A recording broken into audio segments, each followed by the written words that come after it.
Thank you, Lord. Bless you, Father. Jesus.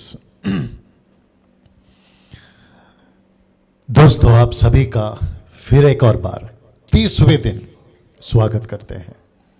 मैं जानता हूं परमेश्वर इस स्टडी उत्पत्ति की पुस्तक की अध्ययन आप सभी को बहुत तायत से ब्लेस कर रहा है। जी, इसका सारा महिमा और सारा श्रेय सिर्फ और सिर्फ यीशु को मात्र जाता है। दोस्तों, जल्दी से कनेक्ट हो जाएं, जुड़ते चले जाएं, क्योंकि परमेश्वर आज मुझसे और आपसे अद्भुत तरीके से बात करने जा रहा है। और मैं जानता हूं कि जब परमेश्वर बात करता है जिंदगियां बदलती है, और यही चीज आज परमेश्वर करने जा रहा है। बेहद बेहद उत्साहित हूं, बहुत एक्साइटेड हूं आज के इस अद्भुत टॉपिक पे बात करने के लिए। दोस्तों, मैं जानता हूं कि परमेश्वर जैसे ये समाप्त होगा, आप सभी के जीवन में एक सोच परमेश्वर के प्रति और मिशन जो हम लेके चल रहे हैं उसके प्रति एक नई सोच आपके अंदर डालने जा रहा है। चलिए जल्दी से कनेक्ट होते चले जाएं ताकि हम यहां से जो है आगे बढ़ सके। तो सबसे पहले आपके नॉलेज के लिए बता दूं कि आज 2 चैप्टर को कवर करूंगा। एक है चैप्टर 18 एंड सेकंड है वो 19, यानी कि 18 अध्याय और 19वां अध्याय। इस पर आज हम जो है बात करने वाले हैं। चलिए दोस्तों, थोड़ा सा उसको उधर घुमा दो ना। सबसे पहले बस सबसे पहले दोस्तों, मैं चाहता हूं कि आपके जहन में यह बात डाल दूं कि मसीह मंथन वर्ल्ड ग्रुप के पेज से मैं लाइव आ रहा हूं। वो इसलिए कह रहा हूं क्योंकि अगर आपने अभी तक, आप डैनियल राज के पेज से देख रहे हैं, अगर आपने अभी तक इस पेज को, मसीह मंथन के पेज को अगर आपने अभी तक लाइक नहीं किया है, जल्दी से कर लें। मेरा मकसद बताने का वही है ना। साथ ही साथ मैं समझता हूं कि ये जो ग्रुप है मसीह मंथन, ये एक ऐसा ऐप है जिस पे चलता है, जिसका नाम है टेलीग्राम ऐप, और हम चाहते हैं कि आप लोग इससे जुड़ें।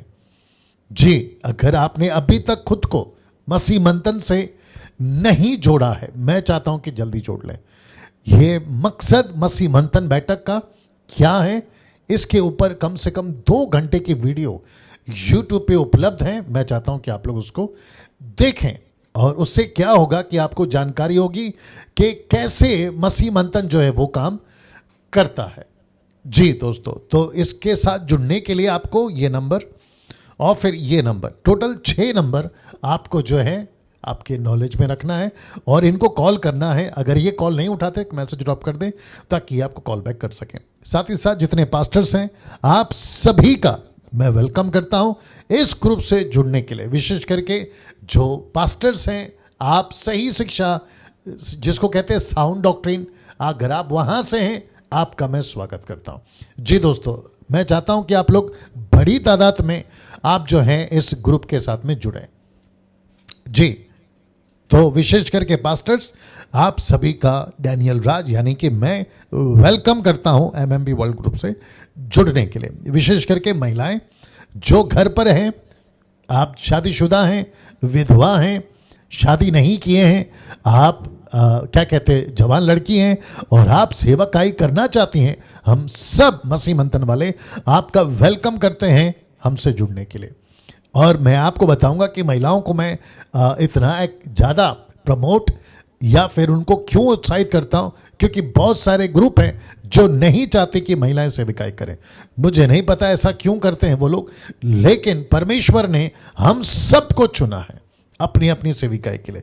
मत्ती 28:18 नहीं भूलना ना। साथ ही साथ ये जो स्क्रीन पे आप देख रहे हैं, इसको ध्यान रखें कि जिन भाई बहनों के पास कलीसिया नहीं है, मसीह मंथन बैठक उन सभी का ऑनलाइन चर्च में स्वागत करता है।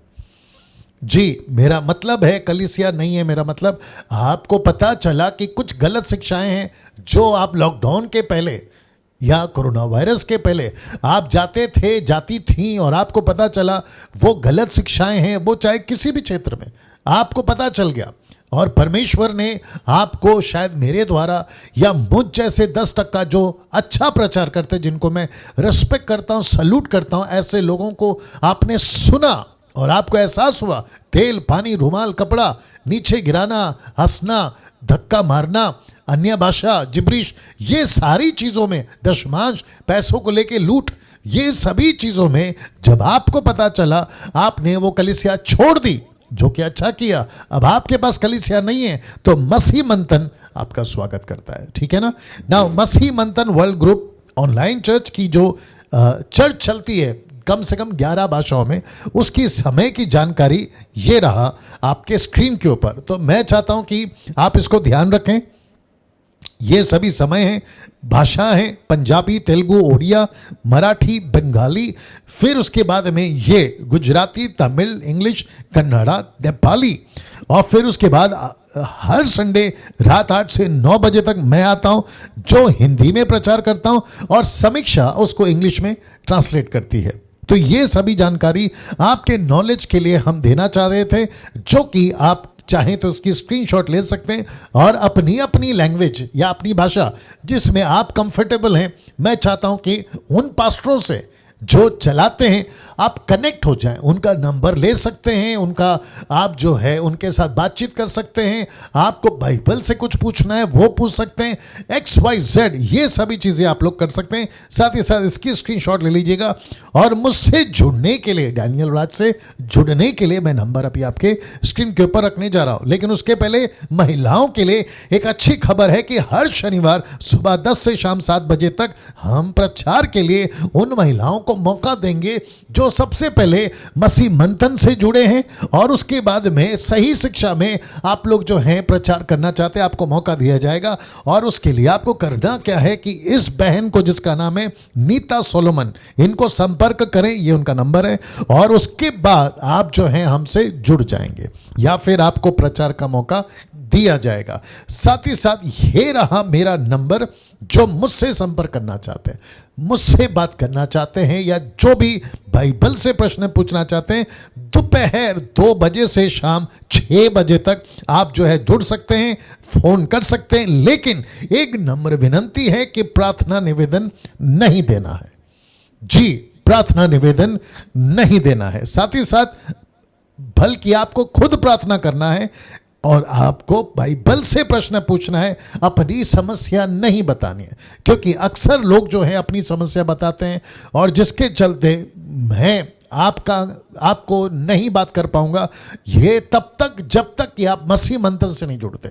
और मसीह मंथन से जुड़ने के बाद आपकी जो समस्या है वो आप जो है अपने एडमिन्स जिसने आपको जोड़ा है, आप उनसे बात कर सकते हैं। 6 नंबर आपको शुरुआत में दिए गए थे, वहां आप जो है कॉल कर सकते हैं। तो इसका ख्याल रखिएगा। साथ ही साथ मेरा एक YouTube चैनल है जो कि अभी कुछ लोग देख रहे होंगे शायद, और जिसमें मैं समझता हूं कि अभी जो करंट सब्सक्राइबर्स हैं वो 1,21,000 है।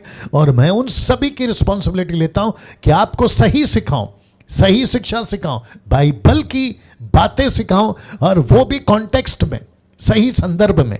और जिसके चलते मेरा एक चैनल है जिसका नाम है डैनियल राज चैनल या डैनियल राज। आप क्या कर सकते हैं, उसको सब्सक्राइब करें, आइकन बेल दबाएं, और जैसे ही मैसेजेस मेरे अपलोड होते हैं यूट्यूब पे उसकी नोटिफिकेशन आपको मिलती रहेगी ना। दोस्तों, साथ ही साथ मैं समझता हूं कि मेरे चैनल को प्रमोट करें, मैं उसकी आपको रिक्वेस्ट करता हूं। क्यों? जी, उसकी वजह यहां है, बहुत सारे लोग सही शिक्षा की तलाश में हैं। कौन सा चैनल देखने से सही शिक्षा मिलेगी? साउंड डॉक्ट्रिन, जिसके सिद्धांत सही हो। और डैनियल राज और मसीह मंथन यही फोकस करता है या इसी पर लक्ष्य रखता है कि हम सही सिखाएं, वचन के अनुसार सिखाएं। जो शिक्षा यीशु की थी, जो शिक्षा पतरस की थी, जो शिक्षा पौलुस की थी, पहली सदी की, फर्स्ट सेंचुरी जिसको कहते हैं उसकी थी, उसी के मुताबिक आप जो हैं इस चैनल पर वो शिक्षाओं को पाएंगे। और क्या क्या टॉपिक मैंने अभी तक कवर किए हैं, मैं समझता हूं कि 2000 विषय या वीडियोस उपलब्ध हैं मेरे चैनल पे, अगर मैं गलत नहीं हूं। आप क्या कर सकते हैं, उन सबको देख सकते हैं, दूसरों को रिकमेंड कर सकते हैं। और कैजुअली मत बोलिए, मतलब यूं ही मत बोलिए कि यार डैनियल राज का चैनल है ना, देख लो या सब्सक्राइब कर लो, ऐसा नहीं। आपको कन्विंस करना है। क्यों? क्योंकि सही शिक्षा के लिए। जी दोस्तों, ना साथ ही साथ ये रहा आखिरी जो कि इंट्रोडक्शन मैं देता हूं। मैं चाहता हूं कि आपका जो दशमांश है, वो लोग जो हमसे जुड़े हैं, या आपका दशमांश आपके पास में है और आपको नहीं पता कहां देना है, ऐसे लोगों के लिए कहना चाहता हूं कि फिलहाल आप अपने पास रखिए। अपने पास रखिए मतलब संभाल के रखिए। ये कब तक? जब तक कि मसीह मंथन का ऑफिशियल अकाउंट, जो कि सबकी देखरेख में, जिसको हम नियुक्त करेंगे उनकी देखरेख में, जब तक ये नहीं आ जाता, या टोटल ट्रांसपेरेंसी, पारदर्शिता का अकाउंट जब तक हम नहीं स्टार्ट कर लेते, आपका पैसा हम नहीं लेंगे। और जैसे ही, और मुझे लगता है बहुत जल्द हम करेंगे, क्योंकि बहुत सारा काम शुरू करने पर है। मैं समझता हूं कि कुछ ही महीनों के अंदर, और उसके लिए पैसे बहुत लगते हैं, ठीक है ना। तो मसीह मंथन का ऑफिस होगा, स्टाफ होगा, क्या कहते हैं ना, ट्रैवल करना होगा, गाड़ी, जो पेट्रोल डीजल ये जो भी लगता है, उस सारी चीज़ों के लिए बहुत पैसा लगता है। और ये सारा पैसा मसीह मंथन आपस में ही लेगा, आपस में ही लेगा, ठीक है ना। और आपस के काम के लिए ही इस्तेमाल होगा। साथ ही साथ आपका जो पैसा आपके पास में रखें जी, और साथ ही साथ में या किसी गरीब को मदद करें, या किसी सच्चे सेवक को दें, या कोई जरूरतमंद मसीह परिवार को दें, ठीक है ना। और जिसके चलते, अगर आपको नहीं पता सच्चा सेवक कौन है, मसीह जो दुख में परिवार है वो कौन है, तो मुझे संपर्क करें, एडमिन को संपर्क करें, ये आपको बताएंगे। चलिए दोस्तों, अब यहां से आपको ले चलता हूं आज का जो विषय है उसके ऊपर। कुछ सेकंड दीजिएगा, तब तक आप लोग सेट हो जाइएगा। आपकी क्या कहते हैं फैमिली, बच्चे, आपका बाइबल, सब कुछ सेट कर लीजिएगा, ठीक है ना। चलिए, आज जैसे मैंने कहा था 2 चैप्टर कवर करेंगे। एक है जी अध्याय 18 जी, अध्याय 18, और दूसरा है अध्याय 19। तो इसके ऊपर आज जो है हम बात करने जा रहे हैं ना। मैं रिक्वेस्ट करता हूं कि जितनी तादाद में लोग जुड़ते चले जा रहे हैं, जल्दी से जुड़ते चले जाएं। हम वेट कर रहे हैं आपका। मैं समझता हूं कि शायद नौकरी है, आप लोगों का नौकरी स्टार्ट हो गया है, जिसके चलते बहुत सारे लोग जो है टाइम पर नहीं जुड़ पा रहे हैं। बट कोई बात नहीं, अभी जितने लोग हैं आपका मैं वेलकम करता हूं। मसीह मंथन हो या फिर यूट्यूब हो, आप सभी का हम जो है स्वागत करते हैं जी। जल्दी से कनेक्ट हो जाए। चलिए, 700 का आंकड़ा का वेट कर रहा हूं। 700 पीपल जी जी। जैसे ही 700 हो जाते हैं हम स्टार्ट करते हैं जी। जी ओके, साथ ही साथ जी 700 हो गए। या साथ ही साथ आप कहां से देख रहे हैं, नीचे टाइप करें। मसीह मंथन से वो टाइप करें, जीएमटी से वो टाइप करें। और साथ ही साथ आप क्या कर सकते हैं, क्या कहते हैं उसको, आप मतलब पूरे फैमिली के साथ या पड़ोसियों को इकट्ठा करके टीवी पे सेट करके लगा के अगर आप देख रहे हैं, तो उसकी वीडियो 30 सेकंड या 61 मिनट की वीडियो या फोटो आप मुझे भेजें, ताकि मैं जान सकूं कि आप लोग कैसे देखते, उस मकसद के साथ में। चलिए दोस्तों, अब यहां से शुरू करते हैं आज की शिक्षा को, अध्याय 18। और आज दिन है 30, तो इसके बाद बचते मात्र 20। तो इसका मतलब है कि 75% समय या दिन हमारा जा चुका है, और बचे हैं 25%, यानी कि 20 दिन। आज का दिन को छोड़ के 20 दिन कोशिश रहेगी सब चैप्टर कवर कर सकूं, यानी कि आपके बीच में मैं 50 अध्याय कंप्लीट कर सकूं, उस मकसद के साथ आपके साथ बात करने पर हूं। अध्याय 18। नाउ इस अध्याय में सीखने लायक 3 बातें हैं जी दोस्तों, ये देख लीजिए। मैं रिपीट करता हूं कि इस अध्याय में सीखने लायक 3 बातें हैं। तो सबसे पहले आपके स्क्रीन के ऊपर जी पद 1 से 15 तक, रिपीट करता हूं, पद 1 से पद 15 तक में आपको एक ऐसा टॉपिक जिसको कहते हैं फाइनल कंफर्मेशन अबाउट आइजैक, जिसको कहते हैं इसहाक की एक आखिरी कंफर्मेशन, या फिर परमेश्वर की तरफ से एक आखिरी बार तुझे बेटा दूंगा, तेरा वंश तेरे द्वारा ही आगे बढ़ाऊंगा। एलियाजर नहीं, इश्माइल नहीं, तेरा खुद का बेटा जिसका नाम होगा इसहाक, आइजैक, इसहाक, उसके द्वारा। दूसरा पद 16 से आखिरी वचन यानी कि 33, 16 to 33, जो कि परमेश्वर का इब्राहिम से सलाह लेना कि सदोम और गमोरा को नाश कर रहा हूं, तू क्या कहता है उसके बारे में, और लूत को बचाना। ऐसा कर कर हम जो लूत के इसमें आपको उसकी पत्नी दिखेगी, साथ ही साथ उसकी 2 बेटियां दिखेगी, जिसका जिक्र आज मैं फेसबुक पे डाल चुका हूं, और उन सभी चीजों पर बात करेंगे कि वो स्वर्गदूत थे या परमेश्वर था, और लूत की पत्नी और बेटियां, ये सारी चीजें आपके बीच में आज जो है मैं कवर करने पर हूं। चलिए सबसे पहले वचन को पढ़ते हैं और एक एक करके वचन पे जाएंगे, और जितनी जरूरत है उतने पर हम बात करेंगे। नाउ अगर आपने अभी तक पिछली वीडियोस नहीं देखी, फेसबुक यूट्यूब वालों आपने अगर नहीं देखी, मैं रिक्वेस्ट करता हूं पिछली वीडियोस को भी जितनी तादाद में आपकी कैपेसिटी है जरूर देखें, ताकि आपको एक एक चीज लाइन बाय लाइन आपको जो है पता चल सके। चलिए सबसे पहला वचन पढ़ते हैं, वचन 1 अध्याय 18 का। लिखा है कि अब्राहम ममरे के बान वृक्षों के बीच कड़ी धूप के समय तंबू के द्वार पर बैठा हुआ था। जी दोस्तों, अब आप सभी को पता है कि ममरे, ये जो ऊपर लिखा है ना, आप शायद देख पा रहे होंगे, उसमें आपको पता, मैंने बताया था ये क्या है और इसका मतलब क्या है। मतलब है दर्शन, दर्शन देखना, दर्शन की बातें, जिसका मतलब होता है ममरे, दर्शन की बातें, जो कि अब्राहम बैठा था कड़ी धूप में। आप देख सकते हैं उन दिनों में घरों पे नहीं रहता था, क्योंकि वो एक बंजारा था, कभी इधर तो कभी उधर, तो वो तंबू बना के रहता था, और उसी के तंबू के पास वो बैठा था, द्वार के पास में। अब बात करते हैं परमेश्वर एलोहिम यहोवा, मैं बताऊंगा क्यों। लिखा है कि तब यहोवा ने उसे दर्शन दिया। दर्शन दिया इसका मतलब क्या है कि परमेश्वर उसके सामने प्रकट हुआ, मैनिफेस्ट हुआ, उसको दर्शन दिया। याद रखिएगा, दर्शन दिया। और साथ ही साथ आपके दिमाग में एक बात को याद रखिएगा या बिठा लेना, वो यहां है कि अब्राहम को आदत हो चुकी है परमेश्वर से बात करने की।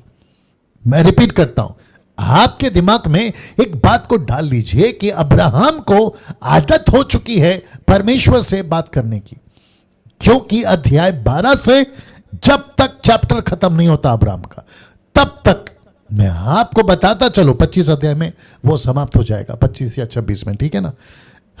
तो टोटल मैं समझता हूं कि कम से कम 15 से भी ज्यादा या जो भी है आयतें, इसमें अब्राहम को आदत हो गई है परमेश्वर को देखने की, परमेश्वर से बात करने की, परमेश्वर से मुलाकात करने की, और परमेश्वर का अब्राहम से बार बार बात करने की। इसका ये आदी हो चुका है।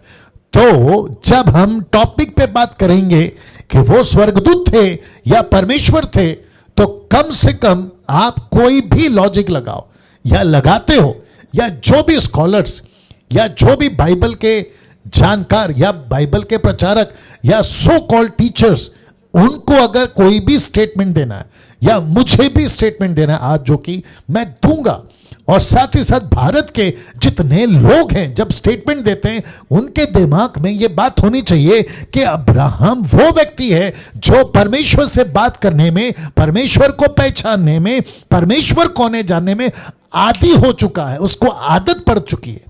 यह दिमाग में रखिएगा। चलिए दोस्तों, यहां से आगे बढ़ता हूं। जी, लिखा है कि तब यहोवा ने उसे दर्शन दिया। तो हिब्रू भाषा में, जिसको मैं स्टडी करता हूं, आपको मैं पहले भी बता चुका हूं, जिसकी पूरी तैयारी करता हूं, वहां क्या है आइए देखते हैं, जो कि ब्रैकेट में आप देख सकते हैं यहोवा, इंग्लिश में यहोवा, जहोवा, यहोवा है ना। ये जो शब्द है the proper name of the god of Israel, जिसको अच्छा लिख कौन रहा है, मूसा। किसके बारे में लिख रहा है, अब्राहम। अब्राहम कौन है, इस्राएलियों का पिता।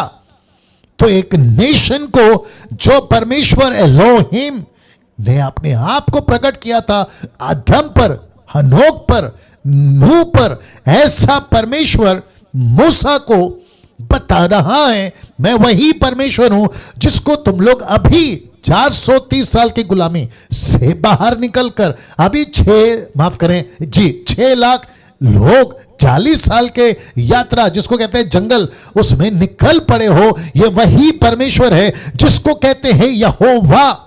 डिटरनॉमी 6:4 व्यवस्था विवरण 6:4 लिखा है कि तेरा परमेश्वर यहोवा एकमात्र परमेश्वर है, दूसरों की आराधना नहीं करना। तो परमेश्वर ने यहां पे दर्शन दिया, किसके रूप में? यहोवा के रूप में, जो कि ट्रांसलेशन कहता है the proper name of the god of Israel.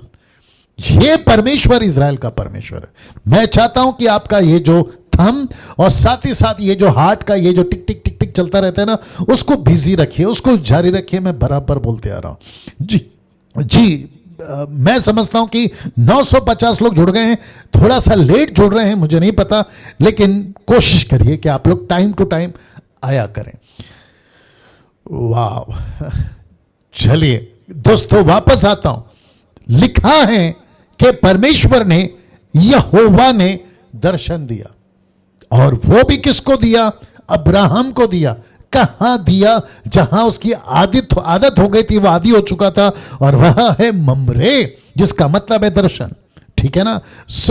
कौन से परमेश्वर ने दर्शन दिया? यहोवा, जो इजराइल का परमेश्वर है। तो लेखक मूसा उसको क्या कहते हैं ना, जोर दे रहा है, ये वही परमेश्वर है जिसकी तुम 6 लाख लोग, जिसकी तुम अभी आराधना करते हो। तो लेखक की चाल को पकड़ो, लेखक क्या लिख रहा है उसको पकड़ो, वो कौन से कॉन्सेप्ट में बोल रहा है उसको पकड़ो। ठीक है ना? तब जाकर बातें क्लियर होती हैं ना। अब वचन 2 पढ़ते हैं। लिखा है उसने, किसने? अब्राहम ने। लिखा है कि उसने आंख उठाकर दृष्टि की, तो उसने गौर से देखा। तो उसने क्या देखा? तो क्या देखा कि 3 पुरुष उसके सामने खड़े हैं। मैं रिपीट करता हूं, दर्शन किसने दिया? यहोवा। कौन सा यहोवा? इजराइल का परमेश्वर। इसलिए लिखा है the proper name of the god of Israel. इसने दर्शन दिया। तो ये परमेश्वर जब दर्शन दे रहा है तो उसने कैसे देखा? उसने देखा कि 3 पुरुष खड़े हैं, 3 पुरुष। अब सबसे ज्यादा, मुझे नहीं पता कौन कौन देख रहा है अभी, सबसे ज्यादा मैं समझता हूं कि जो कंट्रोवर्शियल सब्जेक्ट होते हैं उसमें ये एक टॉपिक भी है। कोई कहता है एक परमेश्वर है, 2 स्वर्गदूत हैं, टोटल हो गए 3। कोई कहते हैं 3 परमेश्वर है, तो कोई कहते हैं 3 स्वर्गदूत हैं। टोटल 3 थियरी है यहां पे, या 3 विचारधारा हैं। रिपीट करता हूं, 1 परमेश्वर और 2 स्वर्गदूत, टोटल हो गए 3। कुछ कहते हैं तीनों परमेश्वर, एलोहिम, फादर, सन, होली स्पिरिट। फिर कुछ कहते हैं कि 3 स्वर्गदूत हैं, ये परमेश्वर है ही नहीं है ना। मुझे नहीं पता कि कौन क्या कहता है, मुझे नहीं पता कि किसने क्या सिखाया। और साथ ही साथ जो अभी आप मुझे देख रहे हैं, मैं आपको भी कहना चाहता हूं कि आप डैनियल राज को भी मत सुनो। मुझे कोई जरूरत नहीं है आपको मेरे थियरी पर विश्वास करने की। लेकिन सबसे बेस्ट तरीका क्या है? बेस्ट तरीका है let the Bible speak itself. परमेश्वर का वचन खुद बात करे। तो जब अध्याय 18 से 1 से लेकर 33 तक आप जब पढ़ते नीचे तक आते हो ना, 33 या जो भी होगा, आप जैसे पढ़ते आते हो तो पढ़ते वक्त में आपको एक भी जगह पे स्वर्गदूत की पूजा, स्वर्गदूत की को दंडवत या स्वर्गदूत की बात को आपको नहीं दिखेगा, आपको परमेश्वर की झलक दिखेगी। जब आप पढ़ोगे आपको यही पता चलेगा कि यहोवा है, यहोवा है, यहोवा है। और यहोवा का गुण, स्वर्गदूत का कैरेक्टर और यहोवा का कैरेक्टर यानी परमेश्वर, आपको दोनों अलग दिखेगा। जो परमेश्वर कर सकता है वो स्वर्गदूत नहीं कर सकता। ये मैं बात मानता हूं कि स्वर्गदूत मनुष्य से अलग है, बहुत शक्तिशाली है, पराक्रमी है, माइटी है, ये बात अलग है। लेकिन परमेश्वर से बड़ा स्वर्गदूत नहीं हो सकते। परमेश्वर है और स्वर्गदूतों की रचना परमेश्वर ने की है, उनको क्रिएट किया है। तो क्रिएट जो होती है ना, वो क्रिएशन की तुलना में नहीं जा सकते, जिसने पूरी दुनिया को बनाया, क्रिएशन जिसने किया है ना, क्रिएट किया है ना, वो अलग है, स्वर्गदूत अलग है। I hope you got the point ना।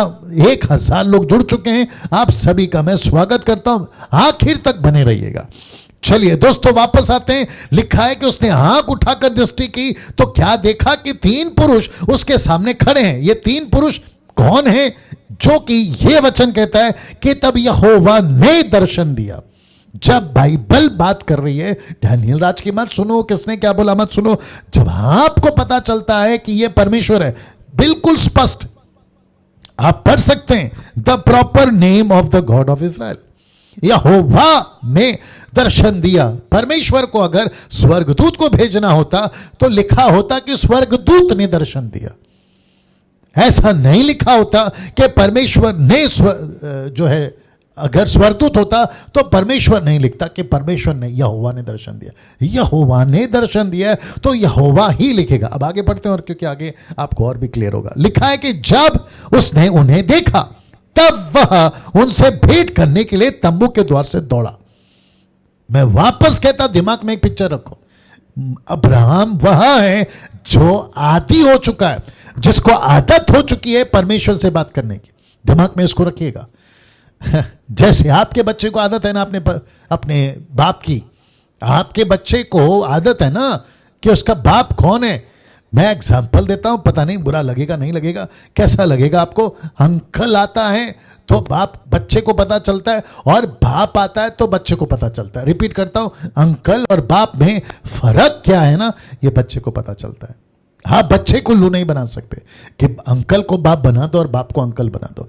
वैसे ही परमेश्वर के इस दास को, अब्राहम को आदत हो चुकी थी कि परमेश्वर कौन है और अंकल कौन है। ये ऐसे पता लगा लेता था, ये स्वर्गदूत है, ये इंसान है और ये परमेश्वर है। टोटल 3 है भैया, ज्यादा नहीं है कुछ भी, 3 है। जानवर की, पक्षी की, रेंगने वाली जंतु की तो चर्चा मैं नहीं करना चाहता, क्योंकि वो तो हमारे लिए दिए गए, वो खत्म हो जाएंगे, वो सिर्फ प्राणी है, दैट्स इट, आत्मा नहीं है। लेकिन परमेश्वर ने खुद को आत्मिक कहां है, स्वर्गदूत को आत्मिक कहां है, इंसान को आत्मिक का है। तो टोटल 3 है, कंफ्यूजन का बात ही नहीं आता है ना। परमेश्वर कौन है आपको पता चलना चाहिए टक करके, स्वर्गदूत कौन है आपको पता चलना चाहिए टक करके, इंसान कौन है आपको पता चलना चाहिए टक करके। और इसकी आदत पौलुस को भी थी। पौलुस कहता है इब्रानियों किताब 13:2 में, वो कहता है ना जाने कितनी बार तुमने स्वर्गदूतों की सेवकाई करी, क्या समझकर, इंसान समझकर। तो जिसने की उसको नहीं पता, लेकिन पौलुस को पता है कि ये स्वर्गदूत है कि इंसान है। वैसे ही 2 कुरिन्थियों 11वां अध्याय वचन 14 और 15 में वो कहता है कि लूसीफर कौन है वो पता है, और स्वर्गदूत कौन है वो पता है, क्योंकि स्वर्गदूत का रूप ले सकता है लूसीफर।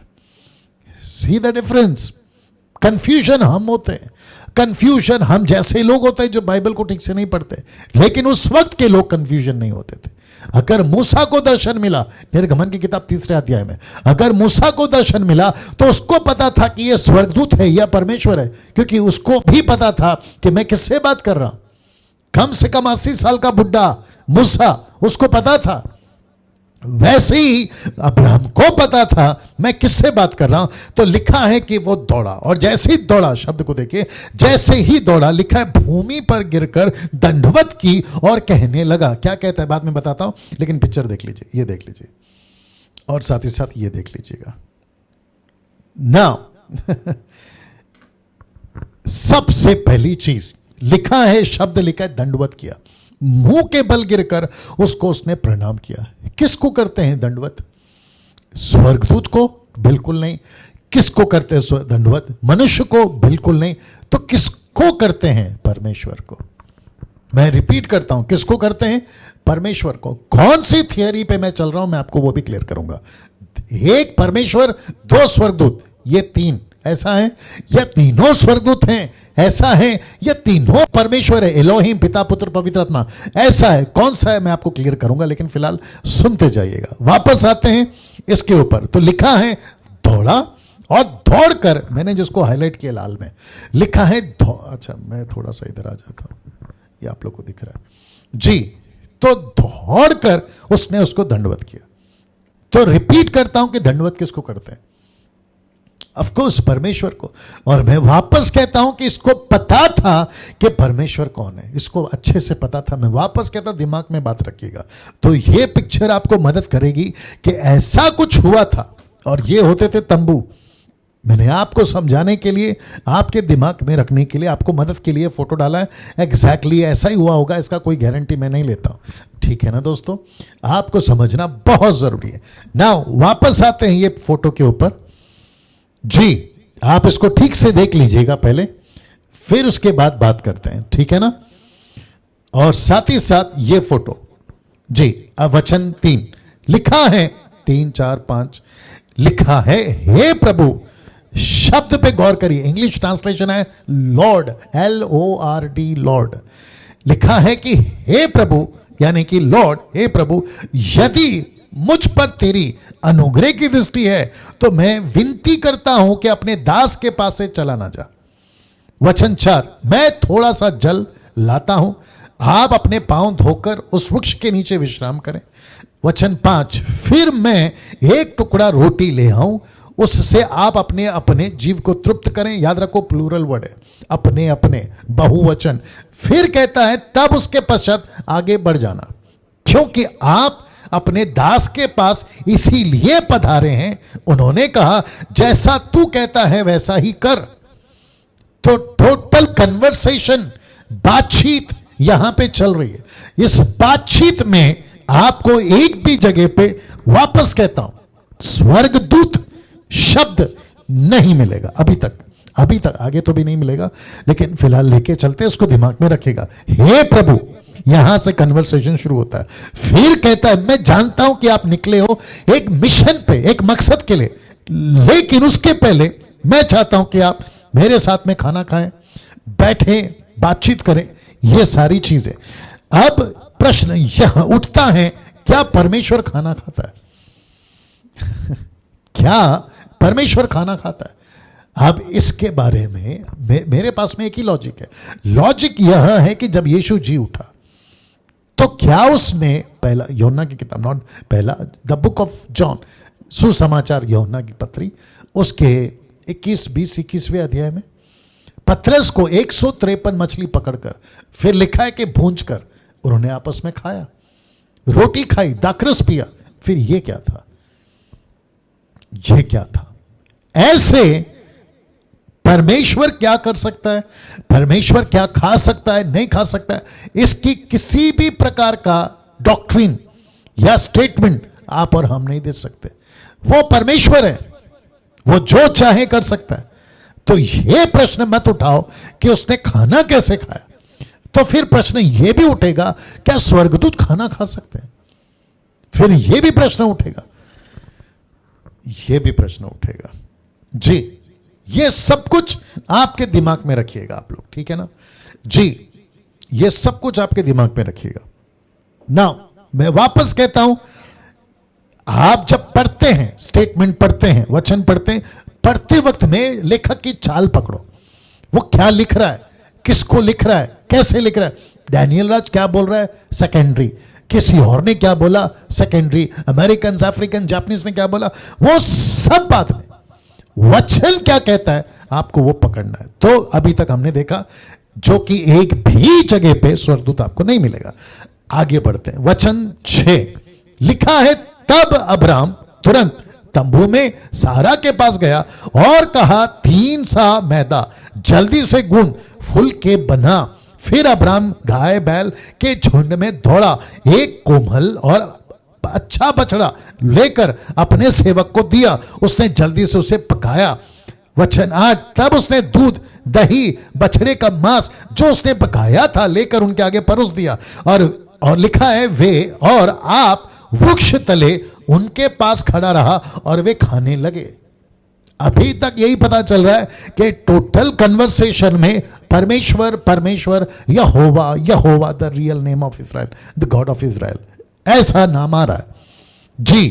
खाना खा रहे हैं, उसका जिक्र है, बातचीत हो रही है, उसका जिक्र है, और अब्राहम वहीं खड़ा है। वचन 9 लिखा है, उन्होंने उससे पूछा, तेरी पत्नी सारा का। उन्होंने, प्लूरल, नॉट सिंगुलर, प्लूरल। बहुवचन। क्या पूछा? तेरी पत्नी कहां है? उसने कहा वह तो तंबू में है। याद रखो किसकी चाल है, लेखक कौन है? मूसा। किसके बारे में लिख रहा है? जो घटना घटी थी अब्राहम के बारे में लिख रहा है। इसको भी दिमाग में रखिएगा। वचन 10, उसने कहा, अब्राहम ने कहा जीवन के समय में, उसने कहा जीवन के समय में निश्चय तेरे पास फिर आऊंगा। माफ करे, परमेश्वर ने कहा जीवन के समय में निश्चय तेरे पास फिर आऊंगा और तेरी पत्नी सारा के एक पुत्र उत्पन्न होगा। अब इसको पढ़ और वचन कंप्लीट कर लेता था उसको। सारा तंबू के द्वार पर जो इब्राहिम के पीछे थी सुन रही थी। ठीक है ना, बहुत ध्यान से सुनिएगा। मेरा एक प्रश्न है, क्या स्वर्गदूत भविष्य जानते हैं? जब तक उनको नहीं बताया जाए नहीं जान पाएंगे। क्यों? क्योंकि वो रचयिता है, माफ करे क्रिएशन है, वो रचे हुए प्राणी है। रचयिता अलग है, रचना अलग है, क्रिएटर अलग है, क्रिएशन अलग है। तो क्रिएटर को पता है कि कब क्या होगा, लेकिन यहां पे चाल देखो। उसने कहा जीवन के भी समय मैं निश्चय तेरे पास फिर आऊंगा, तेरी पत्नी सारा का एक पुत्र उत्पन्न होगा। सारा तंबू के द्वार पर जो इब्राहिम के पीछे थे सुन रहे थे। ये किसे पता चला? मूसा को कैसे पता चला? मूसा को किसने बताया? ऑफ कोर्स परमेश्वर ने। वचन 11 लिखा है अब्राहम और सारा दोनों बहुत बूढ़े थे। मैंने इसलिए इसको लाल में डाला है, कुछ देख लीजिएगा, तब तक चाय पी रहा हूं। जी जी ऐसा लिखा है कि अब्राहम और सारा दोनों बहुत बूढ़े थे, उम्र हो गई थी तकरीबन, मैं समझता हूं कि 9900 के आसपास में। और फिर वचन नीचे कहता है 11 का सारा का मासिक धर्म बंद हो गया था। अब जितनी महिलाएं हैं वो जानती हैं कि मैं क्या बोल रहा हूं, मैं इसकी डिटेल में नहीं जाना चाहता हूं। वचन 12 इसीलिए, जरा शब्द पे ध्यान दीजिएगा, लिखा है इसीलिए सारा मन में हंस कर कहने लगी मैं तो बूढ़ी हूं, मेरा पति भी बूढ़ा है, तो क्या मुझे यह सुख होगा? यह किसका है स्टेटमेंट? सारा का। उसके मन में क्या चल रहा है किसको पता? परमेश्वर को। कौन बता सकता है? परमेश्वर को। इसलिए मैं वापस कहता हूं, लेखक की चाल पकड़ो, वो क्या बोल रहा है, कैसे बोल रहा है, तो आपको हो जाएगा दूध का दूध, पानी का पानी। 1300 लोग देख रहे हैं, मैं चाहता हूं कि मेरे साथ बने रहे। वचन 1300 लोग देख रहे हैं। वचन 13 लिखा है कि तब यहोवा ने अब्राहम से कहा, सारा यह कहकर क्यों हंसी कि क्या मेरे जो इतनी बूढ़ी हो गई हूं सचमुच एक पुत्र उत्पन्न होगा? ये कैसे पता चला? अगर ये स्वर्गदूत हैं, इनको कैसे पता चला? तो प्रश्न फिर उठता है, क्या बोलते हैं ना, कंट्रोवर्शियल प्रश्न फिर उठता है, क्या स्वर्गदूत भविष्य जानते हैं? सीधी बात है, नहीं। भविष्य केवल एक ही जानता है और वो है परमेश्वर। कल क्या होगा सिर्फ परमेश्वर जानता है। आज से 2 साल के बाद क्या होगा सिर्फ परमेश्वर जानता है। किसको क्या होगा सिर्फ परमेश्वर जानता है। यह अधिकार परमेश्वर का है, स्वर्गदूत का नहीं है सर। स्वर्गदूत भी आपकी और मेरी तरह रचना है, उनको रचा गया, क्रिएट किया गया। तो जो चीज क्रिएट की गई है वो क्रिएटर के तुल्य कैसे बन सकती है? कॉमन सेंस, दिमाग को लगाया करो। जो थ्योरी लेके चलते हैं ना कि ये स्वर्गदूत है, मैं उनकी बात कर रहा हूं। चलिए आगे बढ़ते हैं। जो कि वचन 14 लाल में लिखा है, क्या यहोवा के लिए कोई काम कठिन है? Question mark. कुछ सेकंड रख रहा हूं, देख लीजिएगा जी। क्या कुछ भी परमेश्वर के लिए, यहोवा के लिए कठिन है? ऐसा लिखना चाहिए जिनका कॉन्सेप्ट स्वर्गदूत वाला है, ऐसा लिखना चाहिए क्या यह स्वर्गदूत के लिए कोई काम कठिन है? ऐसा नहीं लिखा है, लिखा है यहोवा के लिए। तो बात कौन कर रहा है? यहोवा। अब्राहम किसको सुन रहा है? यहोवा। यहोवा कौन है? इज़राइल का परमेश्वर, जिसने 6 लाख लोगों को संबोधित किया, मैं वो परमेश्वर हूं जो तुमको इजिप्ट से निकाल कर लेकर आया और जंगल में तुमको आगे ले जाऊंगा। तो कन्वर्सेशन, बातचीत किसकी हो रही है ये नहीं समझे तो फिर मतलब क्या हो गया? तो अभी धीरे धीरे पर्दा उठ रहा होगा, अब धीरे धीरे बातें आपको समझ में आ रही होगी कि लेखक जो लिख रहा है किसको लिख रहा है। और अभी डैनियल राज जब पढ़ रहा है तो किसको पढ़ रहा है? आप जब सुन रहे हैं फेसबुक यूट्यूब, किसको सुन रहे हैं? स्वर्गदूत को नहीं। आप परमेश्वर को सुन रहे हैं। ये परमेश्वर है। क्या यहोवा के लिए कोई काम कठिन है? ऐसा कौन बोल रहा है? खुद परमेश्वर बोल रहा है। फिर देखिए, नियत समय में अर्थात वसंत ऋतु में मैं तेरे पास फिर आऊंगा। ये मैं कौन है? ये मैं कौन है? जो कि उत्पत्ति के 21 का ब्रैकेट में डाल दिया। उत्पत्ति का 21 का 1 और 2 में लिखा है कि अब्राहम के वादे के मुताबिक जो परमेश्वर ने किया था उसको याद किया खुद परमेश्वर ने, ऐसा लिखा है। और फिर सारा गर्भवती हुई, उसको बेटा हुआ जिसका नाम रखा गया है इसहाक। तो लिखा है मैं वापस आऊंगा। ये देख लो ना, मैं वापस आऊंगा। ये कौन है मैं? ऑफ कोर्स परमेश्वर एलोहिम। जी कुछ सेकंड दीजिए। दोस्तों कैसा लग रहा है?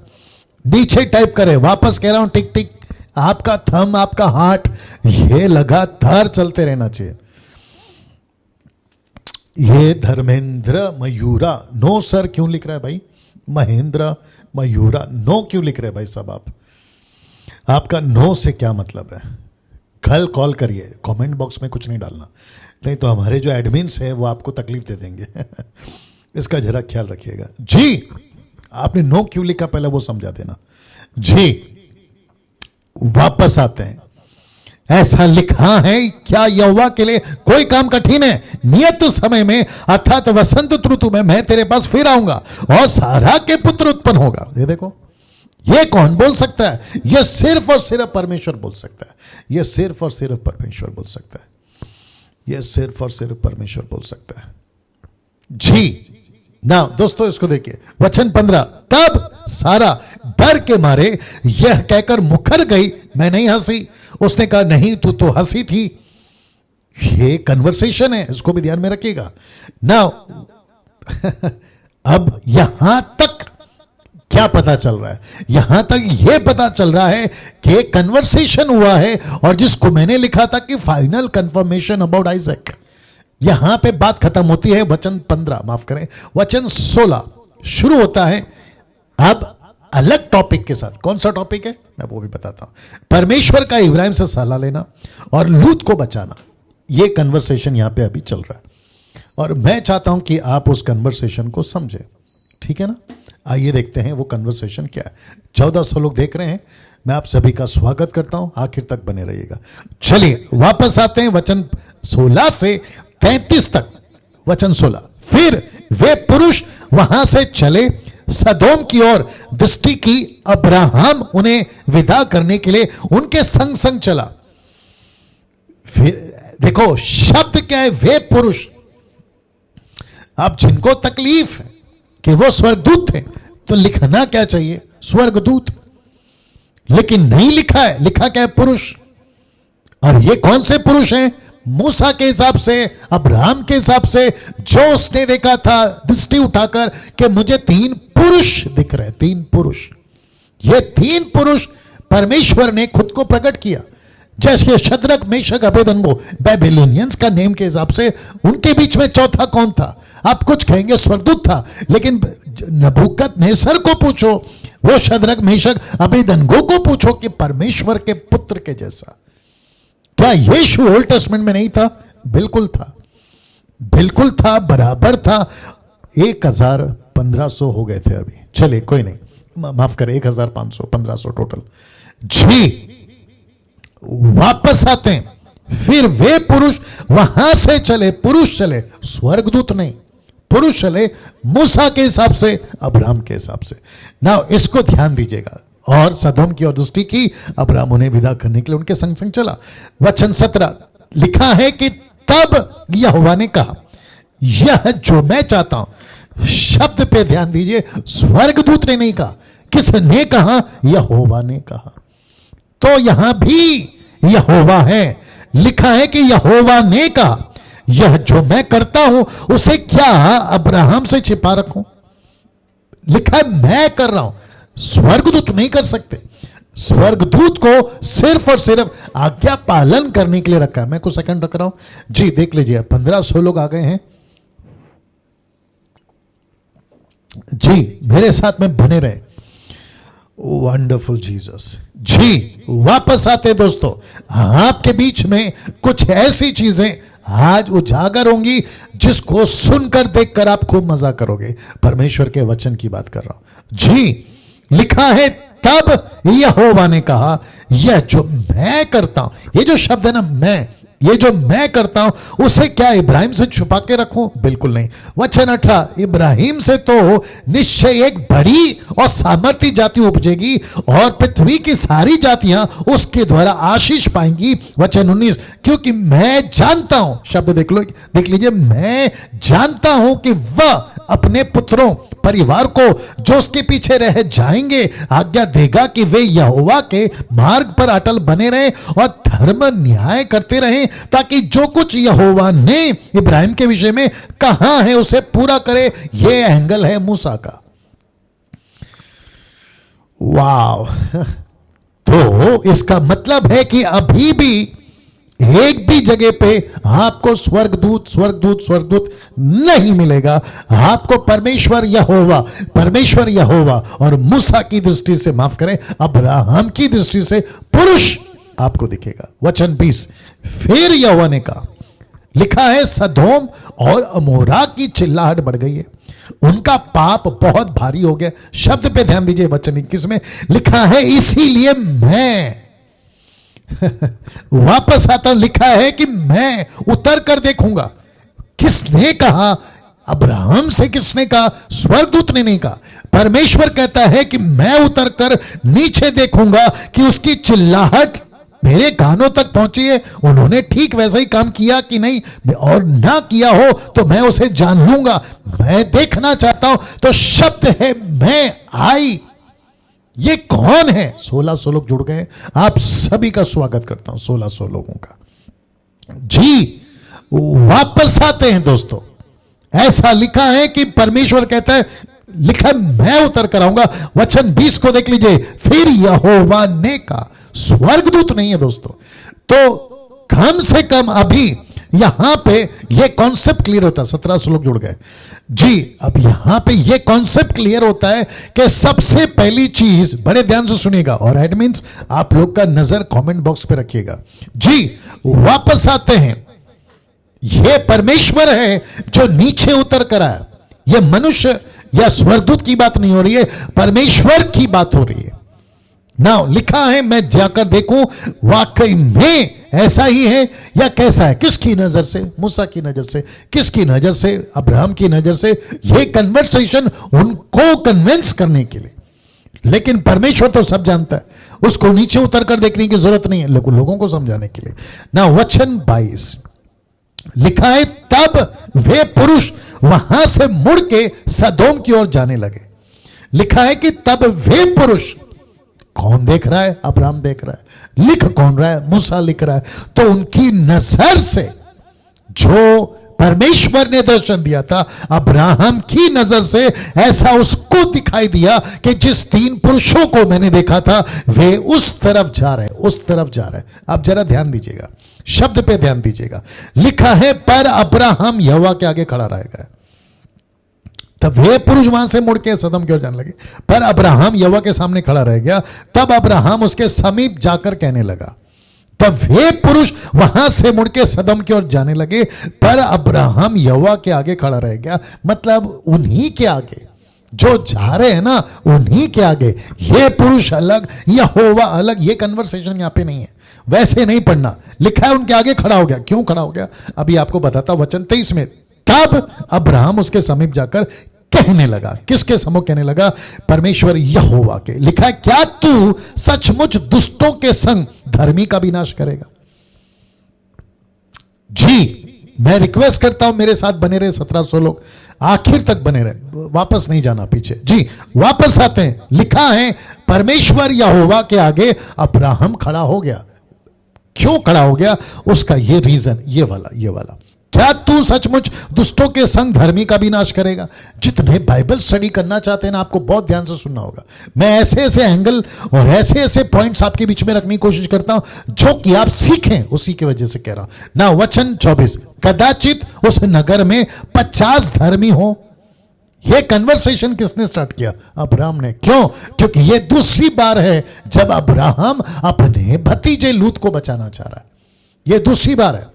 एक बार बचाया था 318 को लेकर।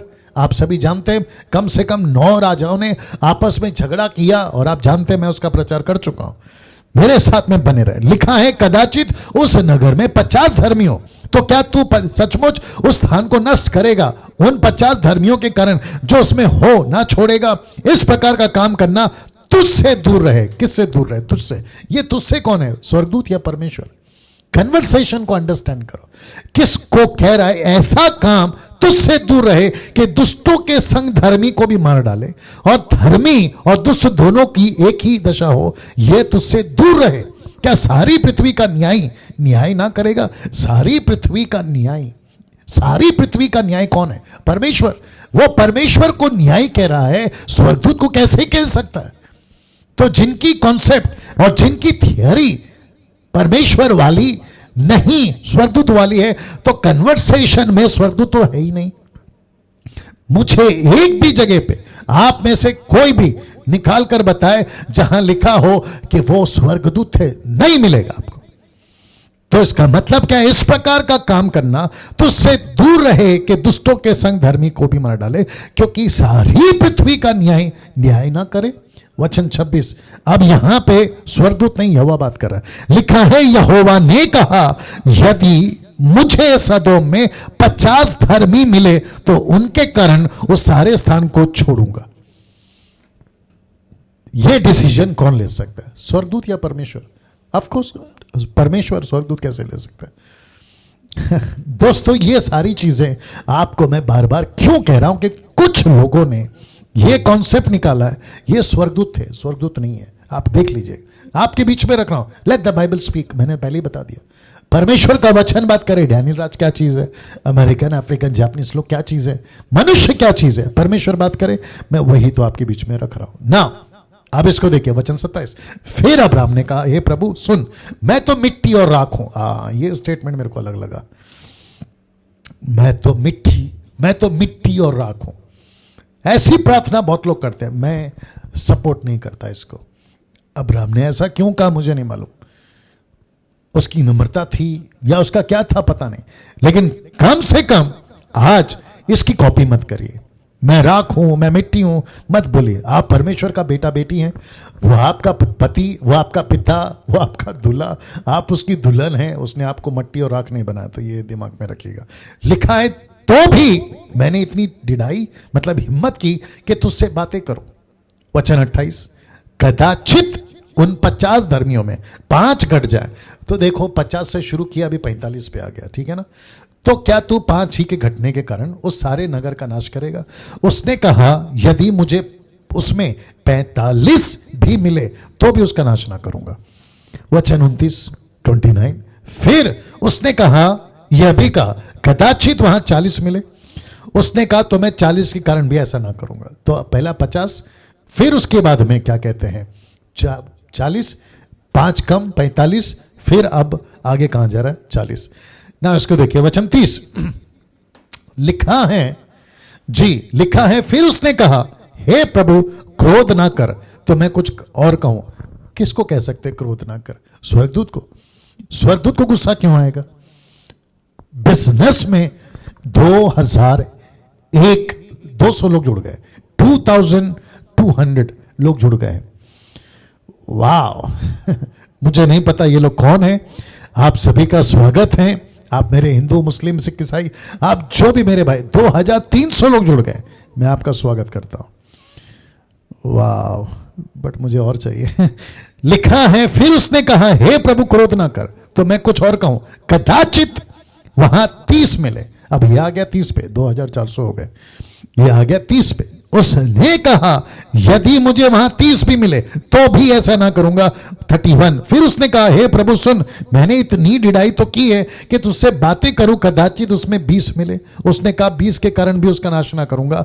वचन 32। फिर उसने कहा, हे प्रभु क्रोध ना कर, मैं एक बार और कहूंगा, कदाचित उसमें 10 मिले।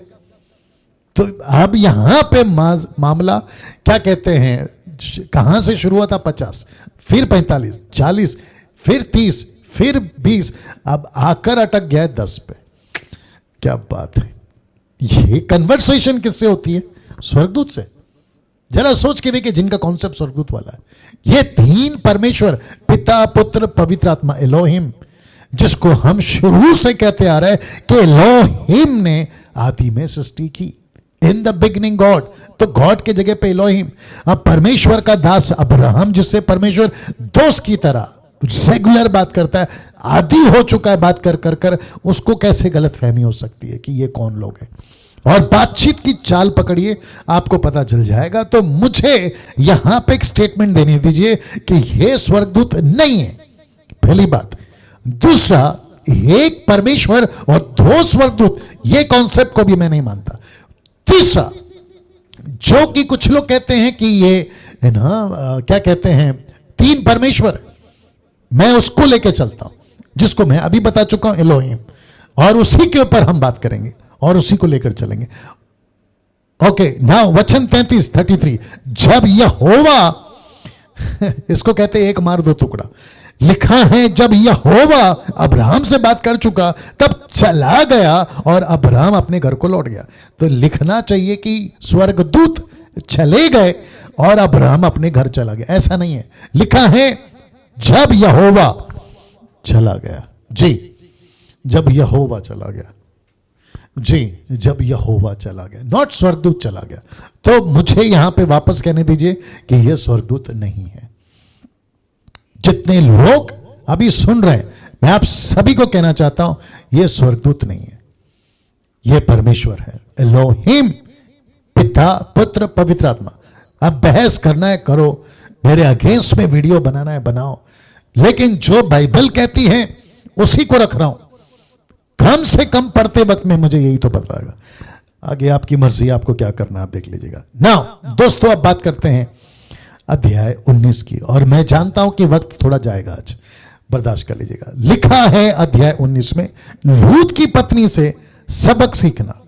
मैंने उसको जानबूझ के डाला है कि लूत की पत्नी से सबक सीखना। बहुत इंटरेस्टिंग चैप्टर है और मैं चाहता हूं कि आप इसको ध्यान दीजिएगा। नाउ वचन 1, लिखा है कि सांझ को, यानी कि शाम के टाइम पे, सांझ को, क्या टाइम था नहीं पूछना भाई, 7 8 9 मालूम नहीं, लिखा है कि सांझ को वे दो दूत अब यहां पे आपको यहोवा नहीं मिलेगा, यहां पे स्वर्ग, माफ करें, पुरुष नहीं मिलेंगे।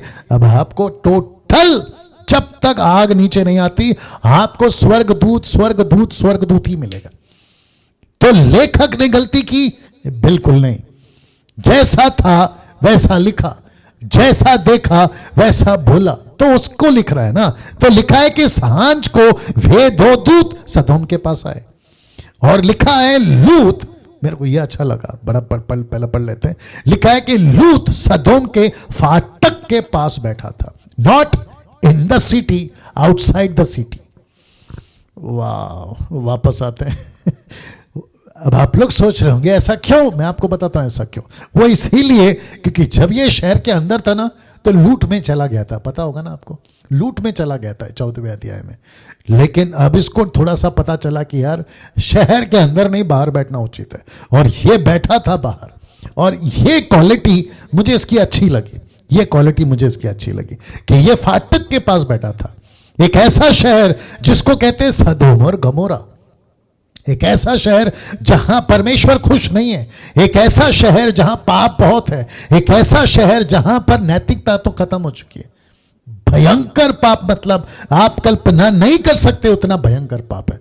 2500 लोग जुड़ गए, अभी 2500 लोग जुड़ गए, क्या बात है। 2500 पीपल आर वॉचिंग, वंडरफुल। वापस आते हैं, सांझ को वे दो दूत सदोम के पास आए और लूत सदोम के फाटक के पास बैठा था। मैं इसके ऊपर कुछ बात करना चाह रहा हूं, लेकिन वक्त को भी ध्यान रखना क्योंकि आगे बहुत कुछ है। फिर लिखा है, उनको देखकर वह उनसे भेंट करने के लिए उठा, वो उनसे भेंट करने के लिए उठा और मुंह के बल झुककर दंडवत किया। देखिए अब शब्द क्या है, यहां पे लिखा है कि मुंह के बल झुककर दंडवत किया। मैंने पहले क्या बताया था कि अब्राहम जो है वो दंडवत कर रहा है। एक होता है मुंह के बल, जो कि चाइनीज, अगर मैं गलत नहीं हूं, मैं तो खैर नहीं गया वहां पर, लेकिन मैंने जो भी देखा है ना, फोटो में, पिक्चरों में, या क्या बोलते हैं उसको, वीडियोस में, वह ऐसा झुकते हैं, पूरा मुंह के बल झुकते हैं। ये कल्चर है, ये कस्टम सिस्टम कल्चर मुझे नहीं मालूम, लेकिन ऐसा किसी अनजान को या किसी दूसरों को वेलकम करना, ये वो दंडवत है। अब अब्राहम के दंडवत से लूत के दंडवत को कंपेयर मत करिए, दोनों अलग है। ये आपके दिमाग में रखना, क्योंकि इसके दिमाग में, किसके दिमाग में? लूत के दिमाग में ये स्वर्गदूत नहीं है, लूत के दिमाग में ये दो पुरुष है। मैं आपको बताता हूं आगे कैसे ना। इसको देखिए, वचन 2 लिखा है, हे मेरे प्रभु अपने दास के घर में पधारिए, रात भर विश्राम कीजिए और अपने पांव धोइए, फिर भोर को उठकर अपने मार्ग पर जाइए। उन्होंने कहा, किसने कहा? दो स्वर्गदूतों ने कहा दो स्वर्गदूतों ने कहा कि नहीं, हम चौक में ही रात बिताएंगे। वाह, इसका मतलब क्या है? लूत कहां है? शहर के बाहर, फाटक के पास। ये क्या नहीं जाना चाहते शहर के अंदर। दूसरे शब्दों में आप देखिए, ये स्वर्गदूत हैं जो कह रहे हैं हम नगर के अंदर नहीं जाएंगे, बाहर ही रहेंगे। वो बात अलग है कि लूत ने जबरदस्ती करके लेकर के आइए पढ़ते हैं, फिर उसने उनसे बहुत विनती करके उन्हें मनाया, इसीलिए वे उसके साथ चलकर उसके घर में आए और उसने उनके लिए भोजन तैयार किया। अब यहां पे देखो, भोजन तैयार किया और बिना खमीर की रोटियां। इसका मतलब क्या है?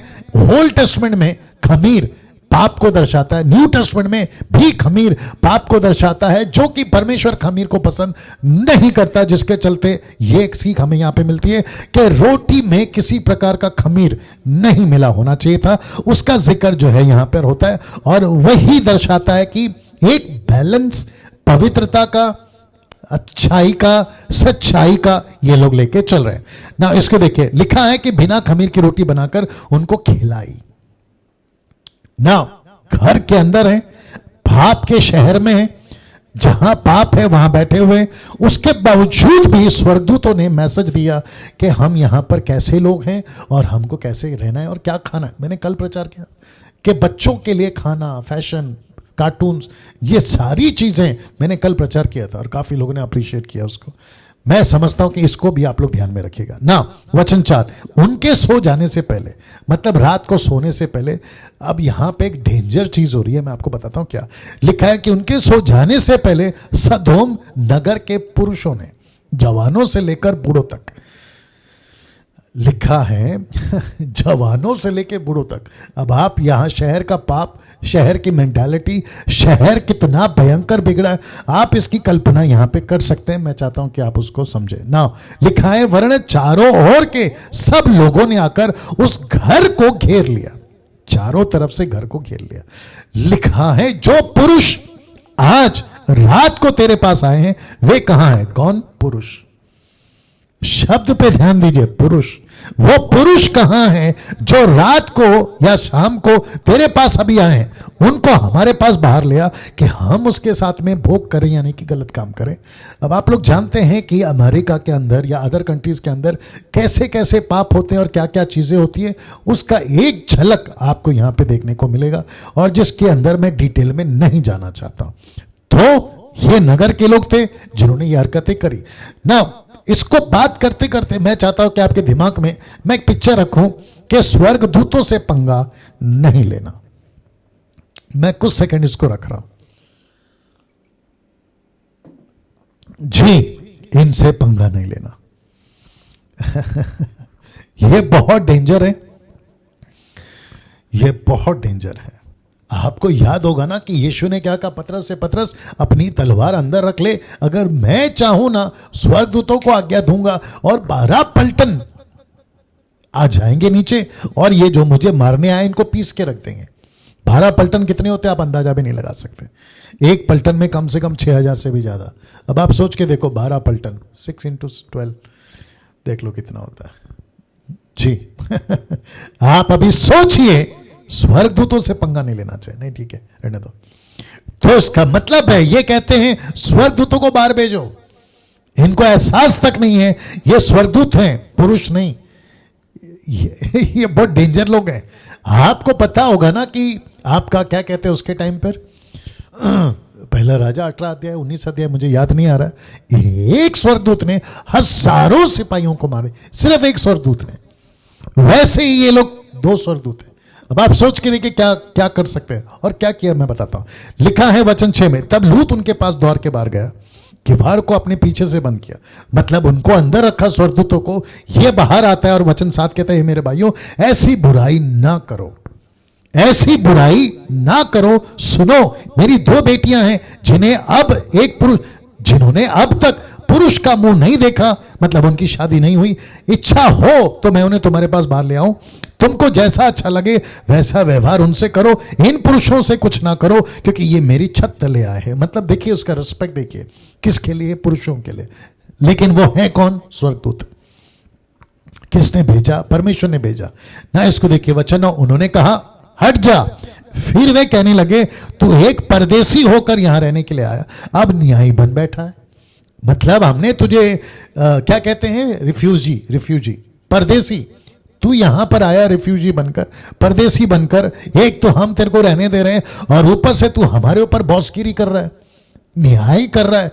देखिए कैसे बोलूं, कुछ लोग अभी भी, आज भी, जो गलत है ना उसका न्याय करना चाहिए, लेकिन जो गलत कर रहे हैं और जो अच्छा है, वो अगर गलत वालों को कह रहा है, जैसे यहां पे लूत कह रहा है ये गलत है यार मत करो, तो पलट कर गलत वाले कहते हैं तू कौन होता है हमारा न्याय करने वाला। ये लॉजिक नहीं समझ में आता। जब मैं प्रचार करता हूं, करेक्शन करता हूं, तो लोग क्या कहते हैं मालूम है? तुम कौन होते हो न्याय करने वाला? अरे यार हद हो गई।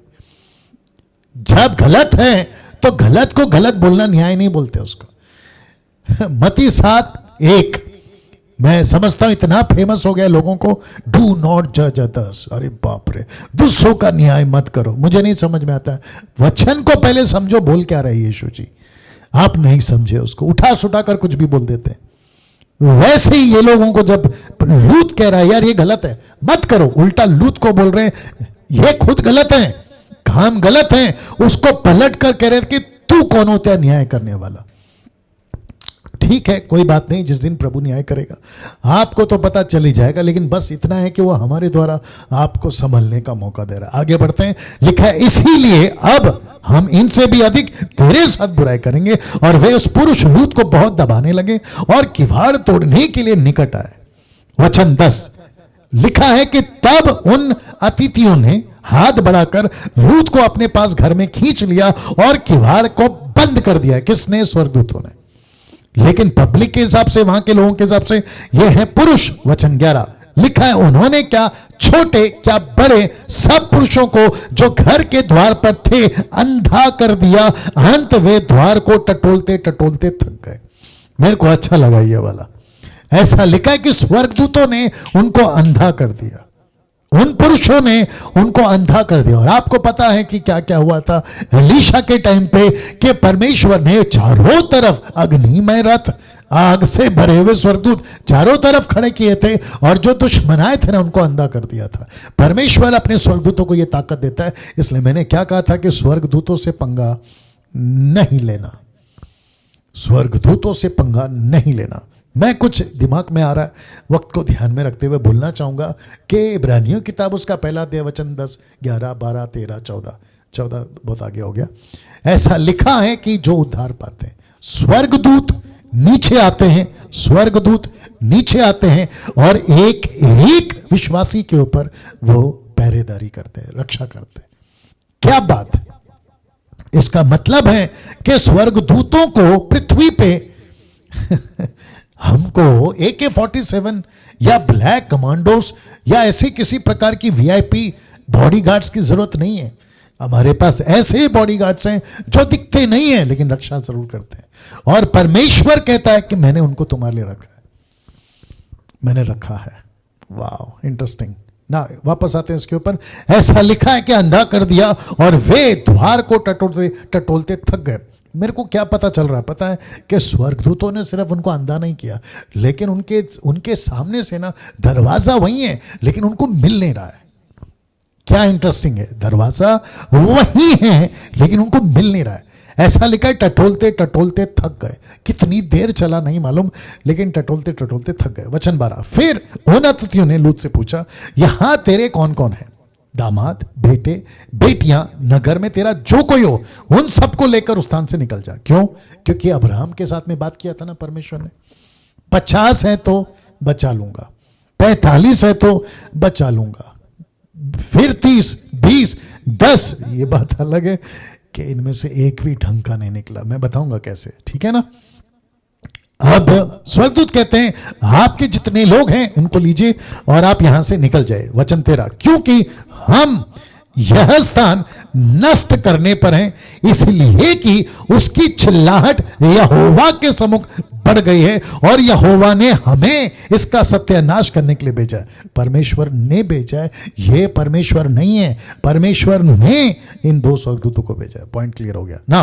वचन 14, तब लूत ने निकलकर अपने दामादों को, जिनके साथ उनकी बेटियों की सगाई हुई थी, समझा के कहा, उठो, इस स्थान से निकल चलो, क्योंकि यहोवा इस नगर को नष्ट करने पर है। इसका मतलब है, बड़े ध्यान से सुनना, बहुत अच्छा लगेगा। इसका मतलब है कि लूत की 2 बेटियों की शादी की प्लानिंग थी, मंगनी हो चुकी थी, एंगेजमेंट, और वो वही शहर के थे।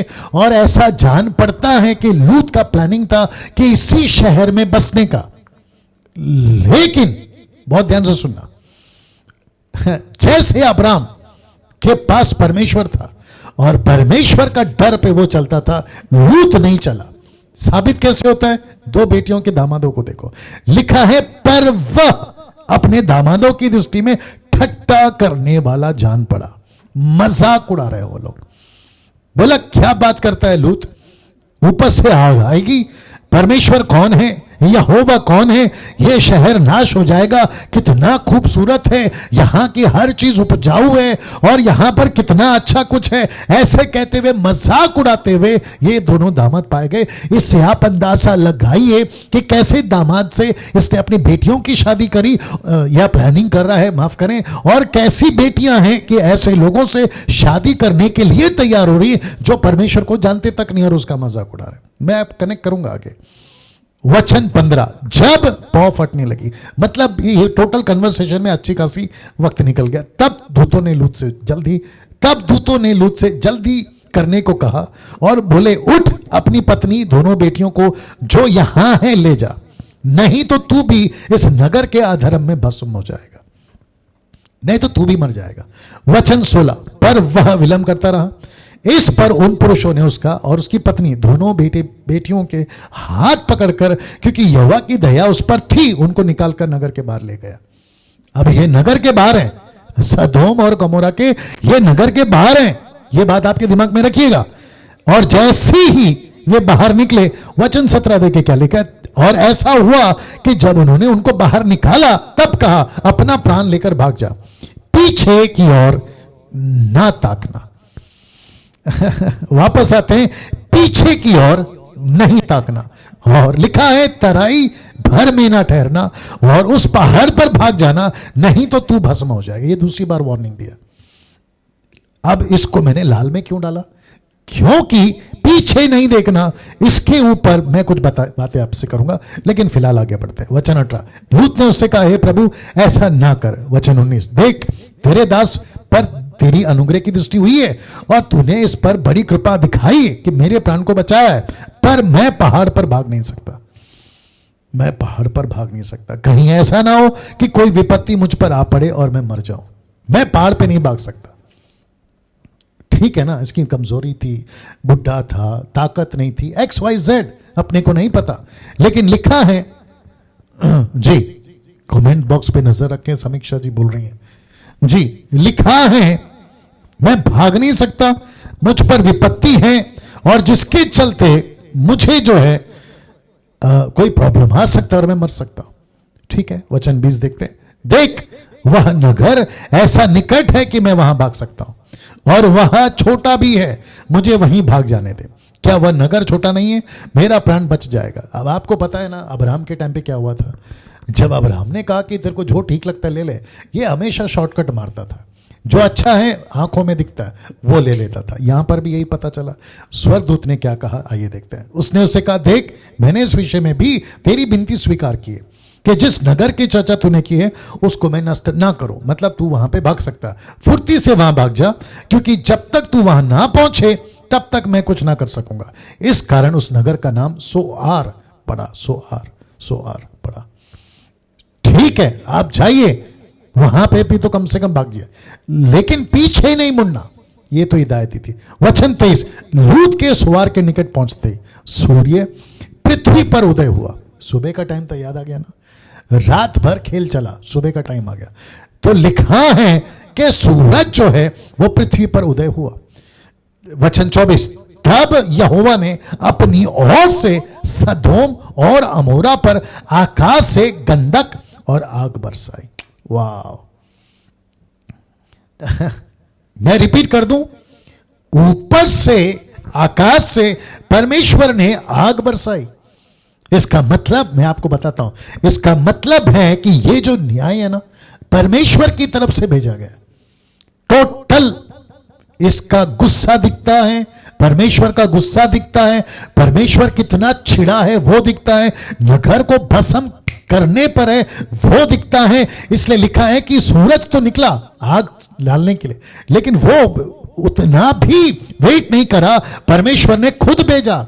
अब आप सोच के देखिए, वहां की पॉपुलेशन 1000, 2000, 50,000 मुझे नहीं मालूम, जो भी थी, बचने की कोशिश करी होगी, नहीं बच सके होंगे, क्योंकि खुद परमेश्वर ने आग भेजी। ऐसा है परमेश्वर का न्याय, जिसके चलते मैं सभी को कहना चाहता हूं, आप जब भी परमेश्वर के पास में आते हो, आपको एहसास होना चाहिए। इब्रानी किताब 10 का 31 में लिखा है, परमेश्वर जो भयंकर है, जो अग्नि से भस्म कर सकता है, ऐसे परमेश्वर से संभल कर रहो। पौलुस इसकी वार्निंग देता है। लिखा है, उन नगरों को और संपूर्ण तराई को और नगर के सब निवासियों को भूमि की सारी उपज समेत नष्ट कर दिया। अभी मेरा प्रश्न यह है कि भूमि की उपज को क्यों नष्ट किया? उसके पीछे भी एक लॉजिक है। लॉजिक यहां है कि वापस कोई बसने ना पाए, वापस कोई बसने ना पाए। वहां की जो जमीन है ना, वो टोटल खराब हो जाए। दूसरे शब्दों में, बहुत ध्यान से सुनना, दूसरे, और इसकी लूत की पत्नी के साथ कनेक्शन है।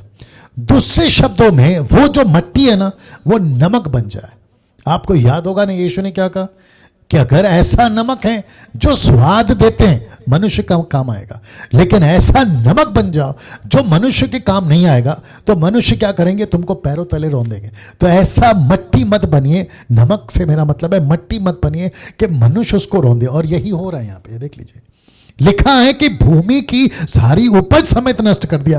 तो वचन 26 देखिए, लूत की पत्नी ने जैसे उसके पीछे थी, जो उसके पीछे थी, लूत के पीछे थी, लूत की पत्नी ने जो उसके पीछे थी, दृष्टि फेर के पीछे की ओर देखा और वह नमक का खंबा बन गई। बाप रे, वो नमक का खंबा बन गई जी। इसका मतलब क्या है? इस भूमि की उपज का कनेक्शन और नमक का खंबा का कनेक्शन। नमक पैदा नहीं करेगा अभी, ऐसी जमीन, इसका कनेक्शन, इसका कनेक्शन, नमक के खंबे का कनेक्शन सदोम और गमोरा के वो जो मट्टी थी ना, उसका कनेक्शन करिए आप लोग। अब आपको समझ में आ गया होगा कि नमक का खंबा क्यों बना। उसके ऊपर भी तो आग गिर सकती थी ना, नमक का खंबा क्यों बना कि खत्म, अब ये फिनिश, अब कुछ नहीं हो सकता इससे, वो जगह पे खत्म हो गए। इसी को यीशु मसीह ने जब अपने प्रचार के दिनों में क्या कहा, लूका 17:32, लूत की पत्नी को स्मरण करो या रखो, रिमेंबर द लॉर्ड्स वाइफ, ऐसा करके इंग्लिश में आया। लूत की पत्नी को स्मरण रखो, ऐसा क्यों बोला यीशु ने?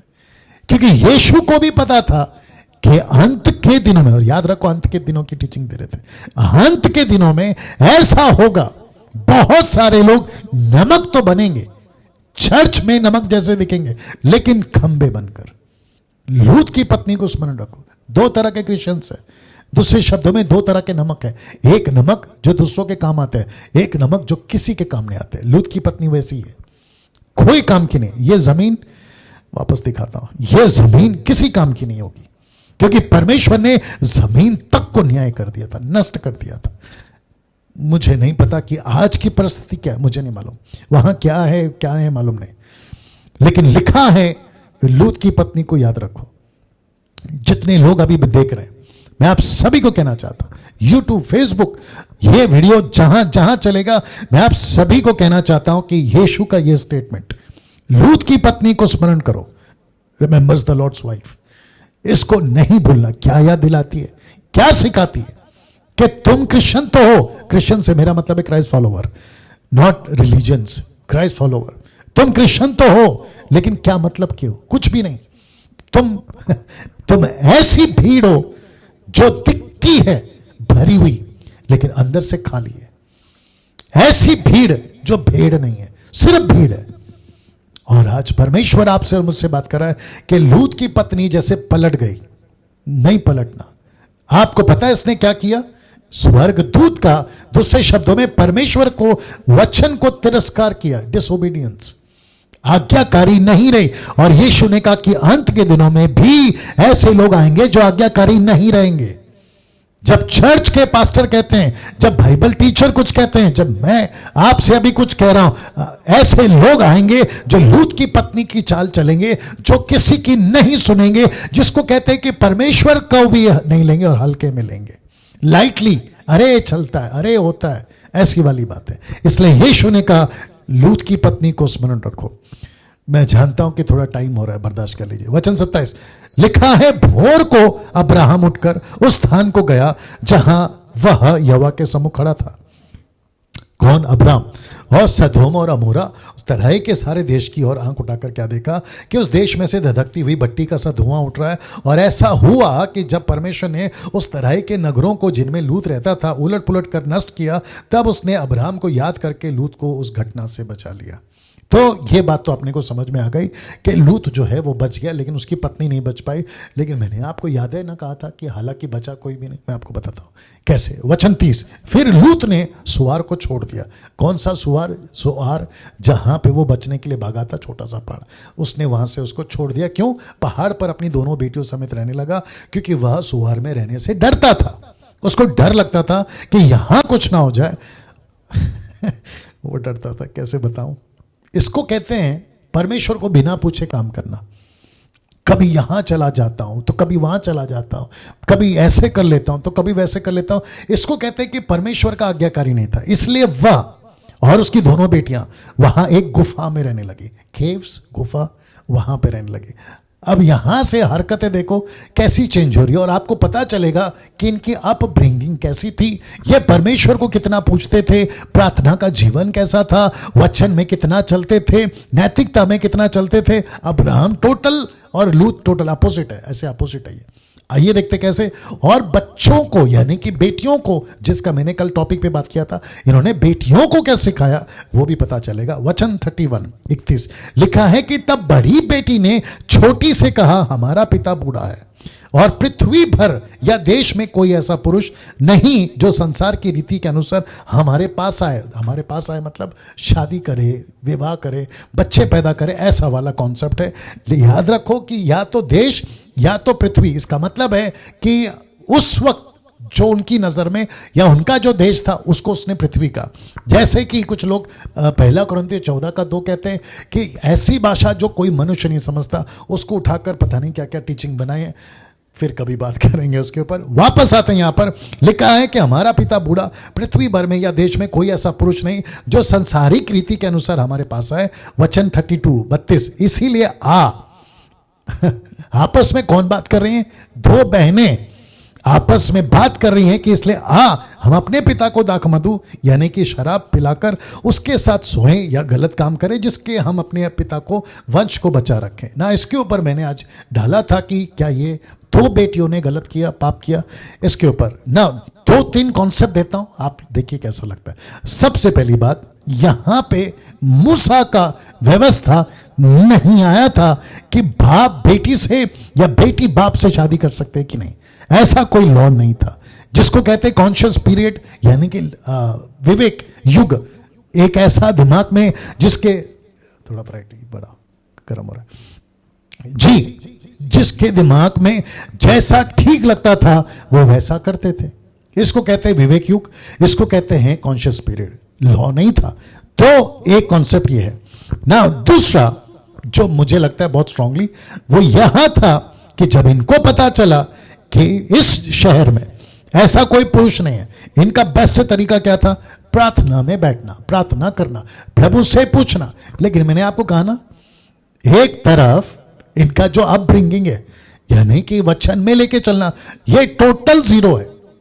ऐसे फैमिली या ऐसे बच्चे या ऐसे लोग आज भी हैं जो परमेश्वर से नहीं पूछते। मेरी शादी तय हो गई, किससे? अविश्वासी से।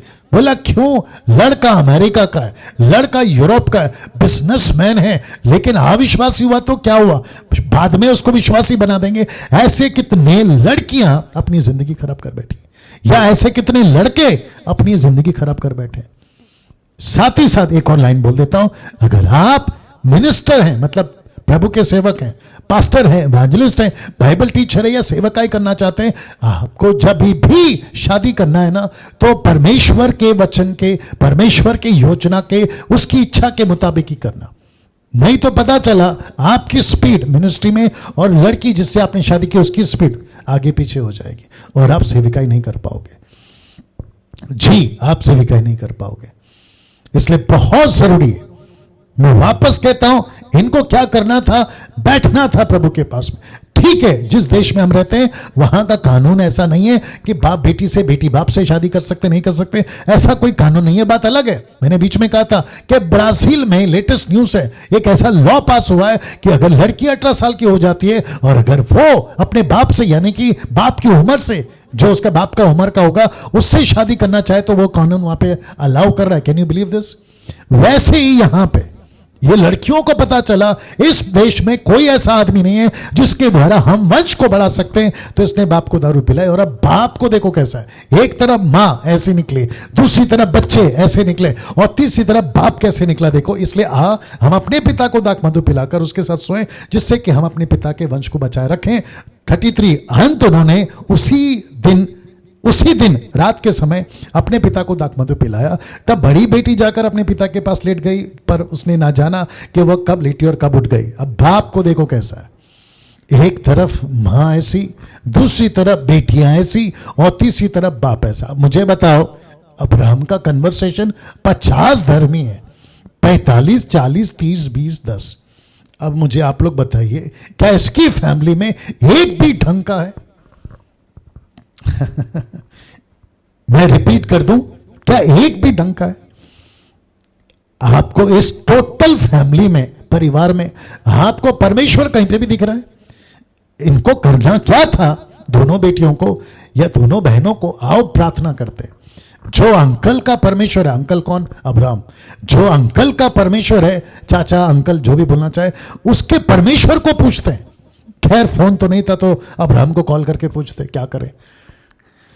वाह। 34 ऐसा हुआ कि दूसरे दिन बड़ी ने छोटी से कहा, देख कल रात को मैं अपने पिता के साथ सोई थी, इसलिए आज भी रात को हम उसको दाख मधु पिलाएं, जब तू जाकर उसके साथ सोना कि हम अपने पिता के वंश को उत्पन्न करें। अब यहां पे गड़बड़ हो गई। क्या गड़बड़ हो गई बताता हूं। जैसे अजीरा का साथ गड़बड़, इस्माइल पैदा हो गया। आइए देखते कौन पैदा हो गया।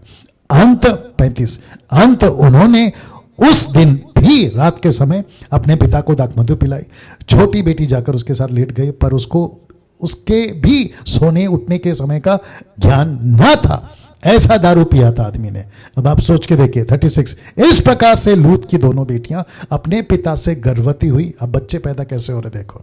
37 लिखा है, बड़ी एक पुत्र जनी, उसका नाम मोआब।